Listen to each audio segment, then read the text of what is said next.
The Saxon Rebellion, a rebellion of the Saxons, German, Sachsenkrieg, refers to the struggle between the Salian dynasty ruling the Holy Roman Empire and the rebel Saxons during the reign of Henry IV.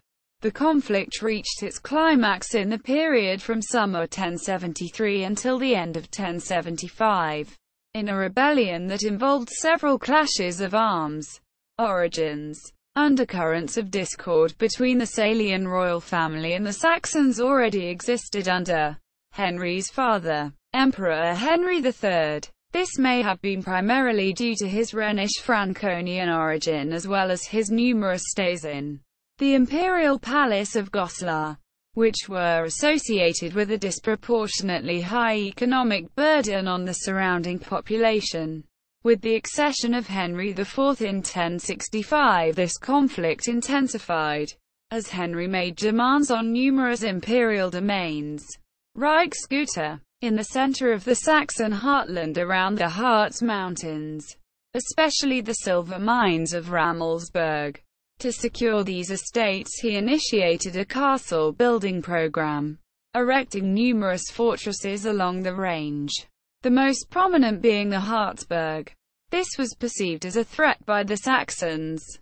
In addition, these castles were staffed with ministeriales of Swabian origin, who frequently plundered the Saxon population to make up for the lack of income. In 1070 the Saxon Count Otto of Nordheim, Duke of Bavaria since 1061, had been accused by the ministerialis Agenoi of Konradsburg of planning an assault on the king's life. Otto was deposed and banned. Nevertheless, he gained support by the son of Billung Duke Ordulf of Saxony. The young Magnus, King Henry IV had both captured and arrested.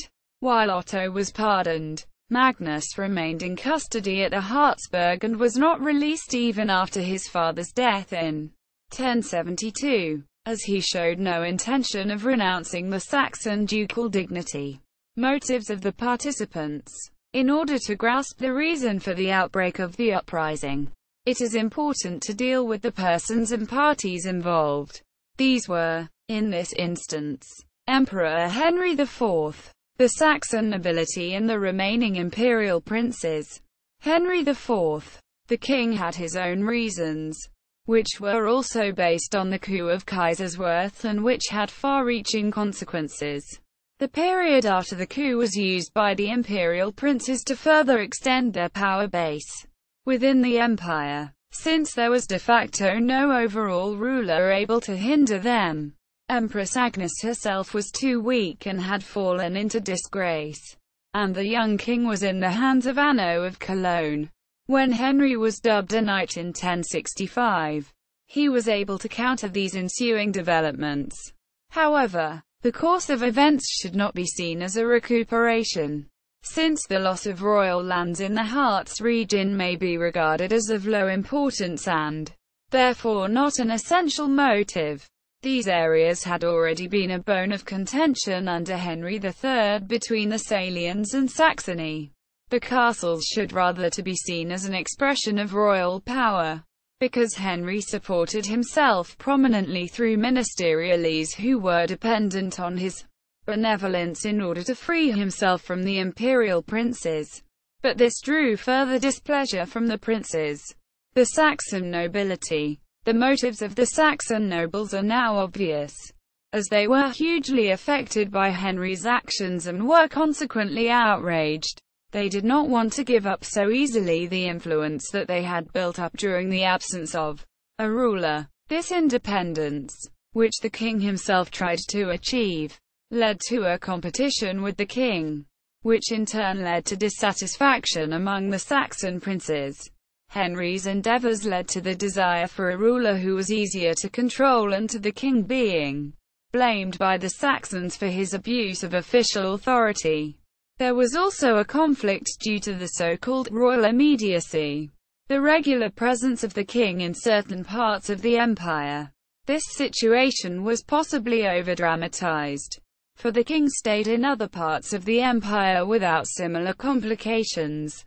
Among the Saxon princes, a certain Otto of Northeim, in particular, found the king a serious thorn in his side due to his participation in the coup of Kaiserswerth, and his expansion of possessions in the Harz. Because of this dispute and the later loss of his estates, Otto takes a leading role in the insurrection during the course of the alleged murder plot against the king. The imperial princes. The quarrels surrounding the ministeriales had wider repercussions and continued even among the non-insurgents. The resulting fear of loss of power resulted in the great princes of the empire lending their passive support to the insurrection. For example, Rudolf of Swabia, Berthold of Carinthia and Welf dissociated themselves from the emperor. Beginning of the rebellion. According to the chronicler Lambert of Hersfeld, the Saxon princes came to the imperial palace of Goslar on 29 June 1073 in order to point to these abuses and demand improvements. Henry IV refused to enter discussions and then fled from the large, advancing Saxon army to the nearby castle of Harzburg, where he was besieged by the Saxon rebels, again led by Count Otto of Nordheim together with Bishop Burchard II of Halberstadt. The king, however, was able to escape on the night of 10 August 1073, allegedly through the castle's well shaft. Henry fled across the Harz Mountains, reaching the Landgraviate of Thuringia at Esquage first and then moved on to Franconia and Hersfeld further into southern Germany. But he found hardly any support among the princes of the empire, who were not willing to go to battle with him against the Saxons. As a result, on 27 January 1074, Henry stood at the head of what was only a small army compared to the much larger Saxon one at Hersfeld. Both sides were afraid to join in battle, but for different reasons. Henry probably because of his obvious inferiority. The Saxon leaders, by contrast, were aware that a victory by their army, consisting mainly of peasants, would have strengthened the position of the latter, something they were not in favor of. So it happened that on 2 February 1074 peace negotiations in Gustungen took place, which resulted in a settlement between the warring parties. The main outcome was that Henry IV agreed to the slighting of his castles on the edge of the Harz.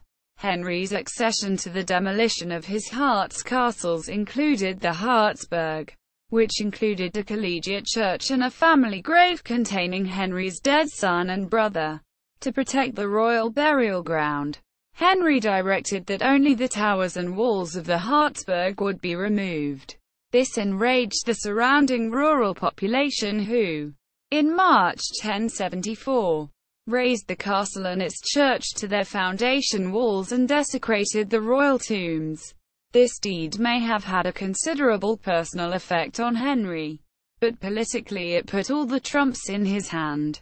The plunder of the church and the desecration of the royal tomb caused great outrage in his kingdom, and many imperial princes returned to Henry's side. The Saxon nobility refused any blame for the actions of the rural population and immediately offered to restore the castle and church at their own expense. First Battle of Langensalza. Henry was once again bent on confrontation and this time gathered a much larger army. Although he was not able to march against Saxony until 1075. In the First Battle of Langensalza, known in Germany as the Battle of Homburg on the Unstrut, Homburg being a former monastery near Bad Langensalza, on 9 June 1075 he dealt the Saxon army, which consisted mainly of simple peasants, a crushing defeat and then rampaged through Saxony and Thuringia, laying waste. Amongst the followers of King Henry who fought with him were the Swabian Duke Rudolf of Rheinfelden, Duke Vratislaus II of Bohemia, Duke Theodoric II of Upper Lorraine and the Babenberg Margrave Ernest of Austria, who was killed in battle, as well as Bishop Hermann of Bamberg and Count Hermann II of Gleiburg.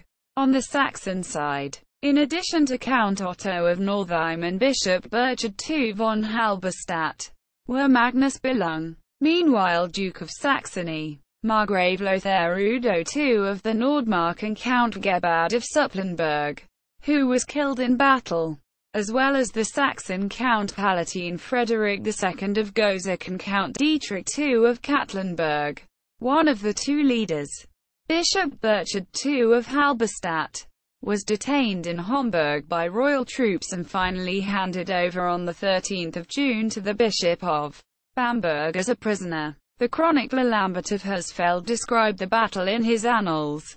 The battle raged from midday until the ninth hour, and the armies of the two states, Swabia and Bavaria, were on the brink of fleeing as messengers repeatedly reported to the king that their people were in danger, when suddenly Count Hermann of Gleiberg and the Bamberg troops launched an attack.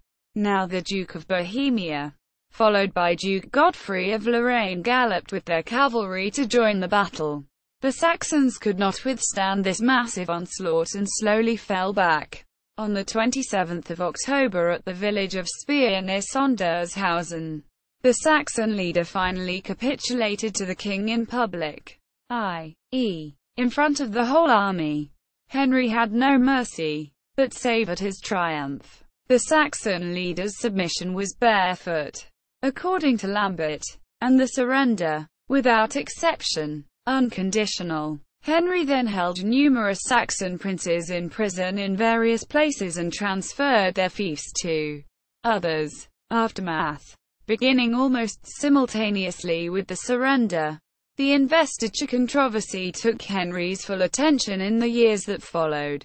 Unrest in Saxony also flared up during this period again and again, but did not reach the same level of political and military as in the time from 1073 to 1075. At the Diet of Princes in Tribur in October 1076, Otto of Northeim again aligned himself with the opposition.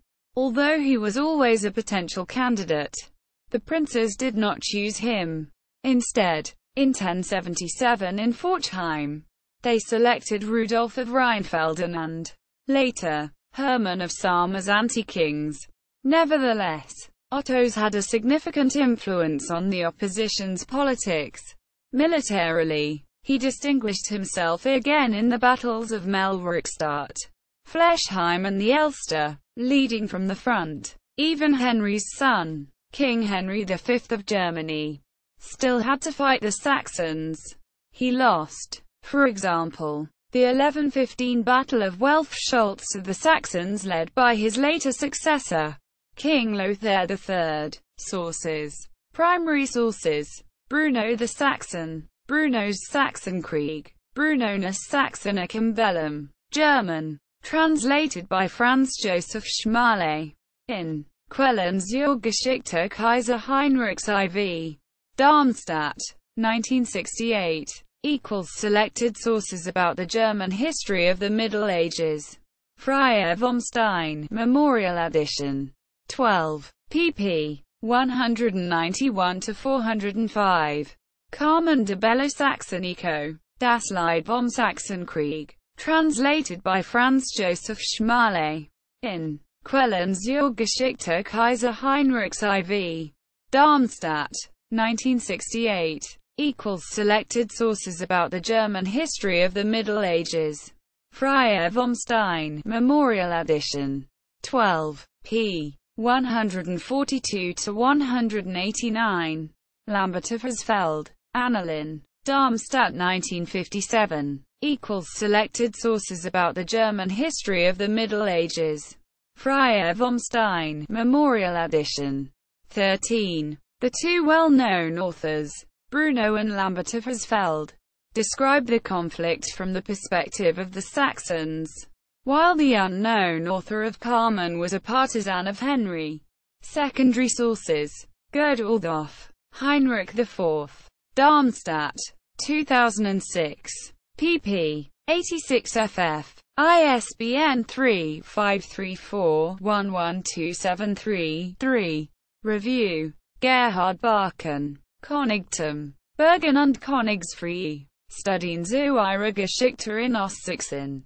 In Theodor Mayer, ed. Vorträge und Forschungen. Vol. Vi. Stuttgart. 1961. pp. 9-95. Matthias Becker. Die Auseinandersetzung Heinrichs IV. Marmite den Sachsen. Freiheitskampf oder Adelsrevolte. In. Vom Umbruch zur Erneuerung. Das 11. und beginnend 12. Jahrhundert. Positionen der Forschung. Ed. Jörg Jarnut and Matthias Weinhoff. Munich. 2006. pp. 357-378. Sabine Borchardt. Herzog Otto von Northeim. 1025-1083. Reichspolitik und Personalsumfeld. Hanover. 2005. Karl Bosl. Die Reichsministerialität der Salier und Staufer. Ein Beitrag zur Geschichte des hochmittelalterlichen deutschen Volks. States und Reiches. Stuttgart. 1950. ISBN 3-7772-5004-X. Lutzfensky. Adelsopposition und kirchliche Reformbewegung im östlichen Sachsen-Entstehung und Wirkung des sächsischen Widerstands gegen das Salische Königtum während des Investiturstreits. Göttingen. 1977. ISBN 3-525-35356-1. Wolfgang Gies. Reichsstrukturprobleme unter den Salien, der Adel in Ostsachsen. In. Stefan Weinfurter. Ed. Die Salier und das Reich. Band 1. Salier. Adel und Reichsverfassung. Sigmaringen. 1991. pp. 273-308. Johannes Lordage. Matthias Schraw. eds. Der Investiturstreit, Quellen und Materialien. 2nd edn. Cologne. 2006. p. 87. Johannes Lordage. Die Salier, das erste deutsche Königshaus. Munich. 2006. Johannes Lordage. Welf IV. Und die Kirchenreform des 11. Jahrhunderts. In. Deutsche Bauer. Matthias Becker. eds. Welf IV. Schlüsselfiguren wenn des regional und europäischer Perspektive. Munich. 2004. pp. 280-313.